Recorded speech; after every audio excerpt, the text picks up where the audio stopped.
The time has come.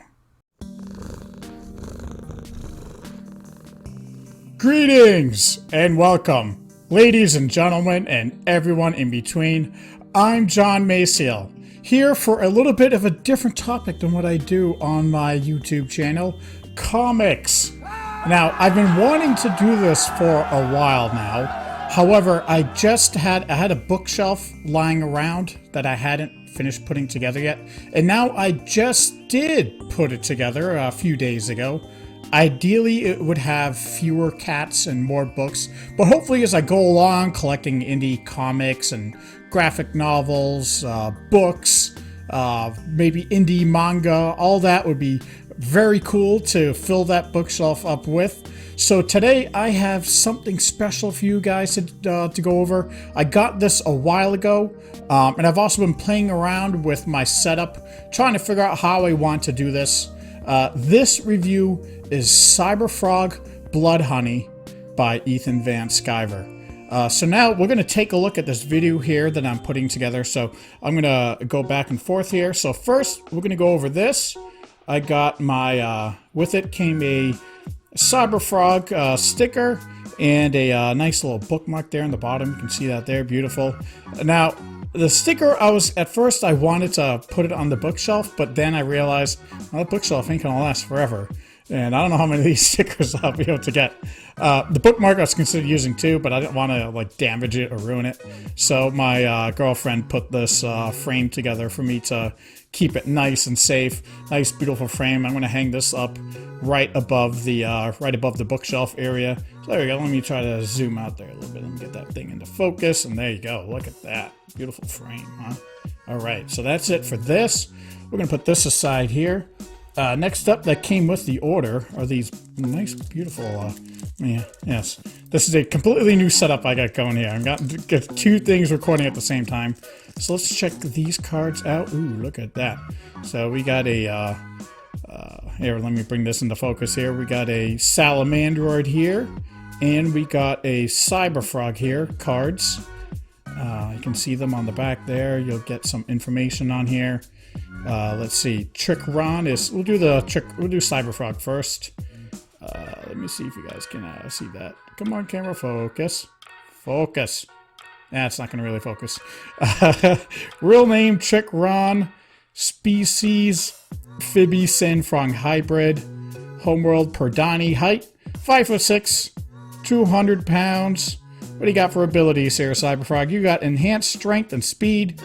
Can jump 2,000 feet in any direction. I've never read this before yet, so literally just opened it the other day, saw how the art looked, you know. So we're looking at it here. Sticky extendable tongue for grabbing objects or enemies. When cyberlinked with Chill Sin, Cyberfrog can rapidly heal his wounds and evolve weaponry and armor to adapt to any dangerous situation. First appearance. Hall of Heroes, Cyberfrog number 1.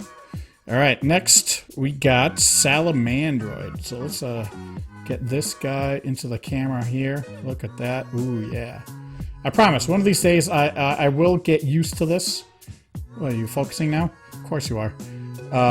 Deuteron Ron, Amphibionix Salamander hybrid from Perdani. Height 11'9", weight 2 tons. He's a pretty hefty fella.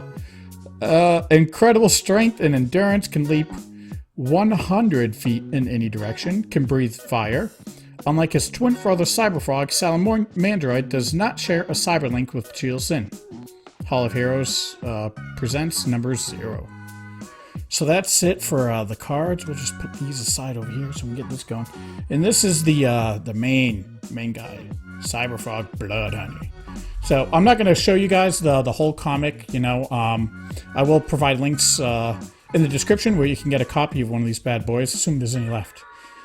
So we're going to just go right to the pages that I'll quickly flip through it so you can see how it looks. Signed by Ethan at the bottom there. Very nice. There's our opening here. Dedicated to Andrea Hunter, Kaylee, Ava, and to each and every fan who helped Cyberfrog to wake up again. Alright, so here's my first bookmark page, because I really liked the part 1 intro of the story. This is part 1. You guys can see that there on the screen. Awesome. So I'll read it off because it's going to be hard to read it from like this from here for you guys. So this is Jill Sin talking to us. So let's read through this few pages here. This is recorded for posterity. This is for whatever poor soul survives, suffers, and seeks answers as to why this happened, why this didn't work, what could have been done differently. And this for who is to blame. I am called Jill Sin. I was your last hope. And this is the story of my failure. Very cool. So we get some nice little pages here. Nice. Again, I'm not really sticking around this or too long because I want you guys to be able to go back and check it for yourself. So we'll go to this. All right. This is our Salamandroid intro too, and a bit more intro into Cyberfrog. Let me put this into focus more. So Salamandroid says, "You are my mother." And Jill Sin says, "Yes. Salamandroid, I love you." Very touching, right? So what I want to do is stick to mainly what Jill Sin is saying. And part of the part of her background narration. So she says regarding Salamandroid, "Do well. Be worthy of your purpose, and always know that I love you too." And then she starts saying, "So many variables unaccounted for, and yet I allowed myself to feel hopeful. Beneath the surface of this murky water, I would monitor them and prepare." On the other page, you see going to the Cyberfrog here. "From the depths of that swamp, I watched Trick Ron change. He entered into his service with such optimism, but I had failed to prepare him properly. I had taught him to feel sympathy and compassion for the human race, without warning him that they'd have little to none for him in return. No matter what he did, no matter how many lives saved, humans would treat him with scorn, fear, and hatred.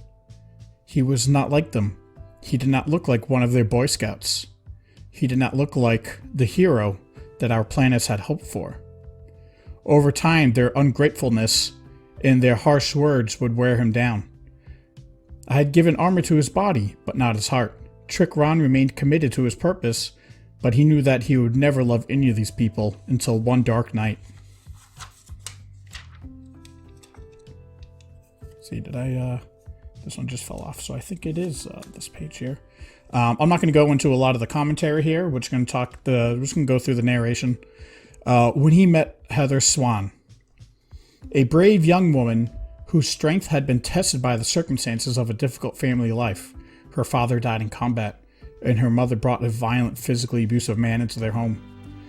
I could feel a darkness growing in her mind as she struggled for safety, for someone to trust, for a way to survive. But despair was closing in. It was a fight. She couldn't win on her own, not without rescue, not without a hero. And Trick Ron was there to save her, and she him. Visiting him regularly in the abandoned Camden, New Jersey row home he lived in. So there you go, huh? So let's, I don't want to lose my bookmarks here. Let me turn the pages more carefully. Alright, so this page I saw interesting too. I know I've already looked at this for way too long. You can kind of see the closeness that they have here. So, looking at the bottom here, the narration continues. Trick Ron found a true friend in Heather Swan, and one true friend is all that either of them ever needed. It seemed so fortunate that they found each other. All of that is gone now. Friendships didn't matter. Lives don't matter. The work of 1,000 lifetimes didn't matter.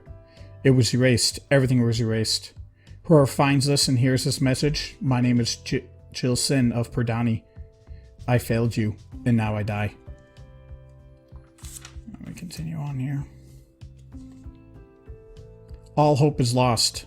Humanity, no one is coming to save you. You must save yourselves. And that's the end of, so that was most of part 1 that you saw there. You can check out part 2 and part 3 on your own. So the Diary of Heather Swan. Actually, I'll look at one page here. Let me go look. Because it goes into Heather Swan here. Well, you can see some beautiful artwork. Look at this. Absolutely beautiful stuff. Beautiful stuff. So this goes here. So there's, at the end here, we see Cyberfrog come back at the end. Because during it, he disappeared. So the Diary of Heather Swan, so open that here, goes into what happened to Heather Swan in between Cyberfrog and disappearing and coming back again. So we'll go right back into it. And again, I really liked the beginning intro of this too. So we'll read it, because this is a completely narration, like the thoughts that Heather was having. They must have been planning to invade us for decades. They needed to test us, taste us, make sure we were ripe for harvest, and even then... Let's see. Hard to see here. Huff, huff, help. God, this is sick. Help. What is that? You... And then, bam. So I'll stick to the Heather Swan's narrations. So, and even then, they wanted us to invite them in. They wanted our consent. Very cool. Let me get this out of the way. Bring this up for you guys again. Take a look at these beautiful pages. So they filled the air with white noise. I don't know where the white noise came from. Did they get there already? Maybe they did. Some little scouting force ahead. I've always wanted that in this book. Like, where did it come from, the noise?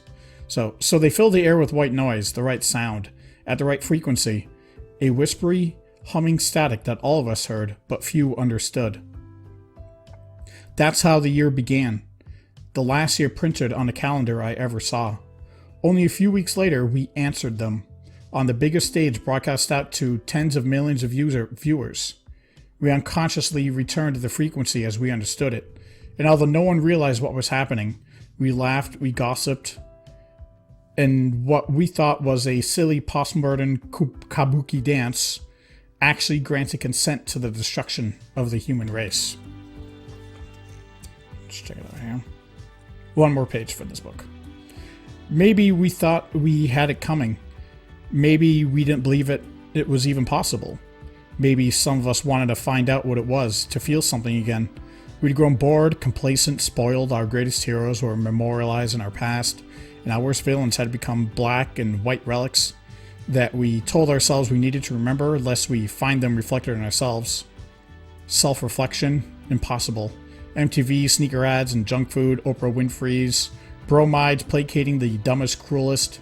What were we even for? Why were we even here? When the Vespers came, they showed us the value that still remained at us. We were food for them, livestock, human livestock. Our flesh is dried, stretched, and used to build hives. My friends, we're supposed to stop them. So that's what I marked there. I'll just do a quick page through. See that? Look at that. Vespers there. Awesome. Another comic that came with it. Very cool. So that goes to... So that's for that in-between part in Blood Honey there. Now this is Amphibionix. This is an extra reprint comic that came out in 1997. So again, you can see the beginning here. This is recolored, reprinted, So that's the front of it there. So we're going to skip ahead here.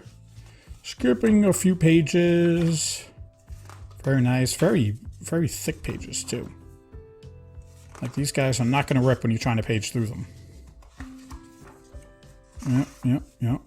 So I'm going to skip. Because these were some scenes that I liked in it. So this actually goes to more about Heather Swan and Cyberfrog. So Amphibionix has a lot of Salamandroid in it. That's why it's called what it is. But actually I thought it was about Salamandroid. Isn't it? Maybe I'm wrong. I don't know. So let's see. Let's see. Next afternoon. Well, I think he's lower than the dog. Let me see, because I wanted to get to the Cyberfrog part. There we go. So you can see at the top here. Psst, Heather, come here. And why don't you go on without me? I'll call you later. Sure. All right. Is everything okay? Probably not. And so, what in the hell are you doing here? at my school in broad daylight. Are you crazy? Did anyone see you? Says... Is this in focus? Probably not. I couldn't sleep, Heather. I've been awake all day trying to get this damn nun off of my shoulder fins. Yes, I'm trying to read it from this angle.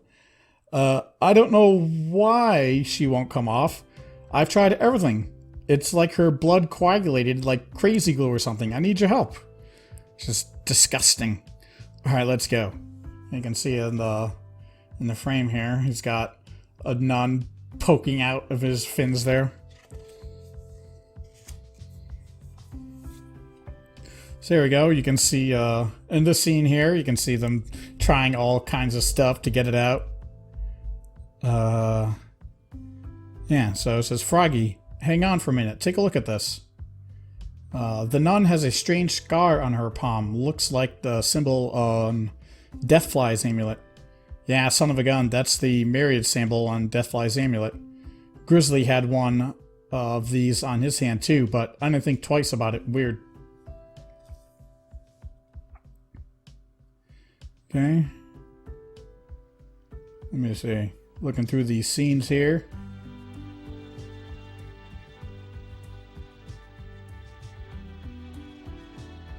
Yeah, you hungry? Yeah, let's just get to the part where he takes it off.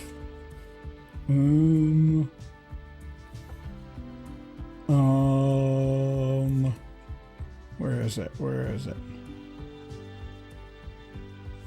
Here we go. So, I feel like she's looking at me. It's really bizarre, huh? Hey, whoops. Yoshi's class ring. My finger got so greasy, it just slid right off. Should have glued it. No, no, no. Don't you see what this means? Does it give you any ideas? More chicken? No. Come with me.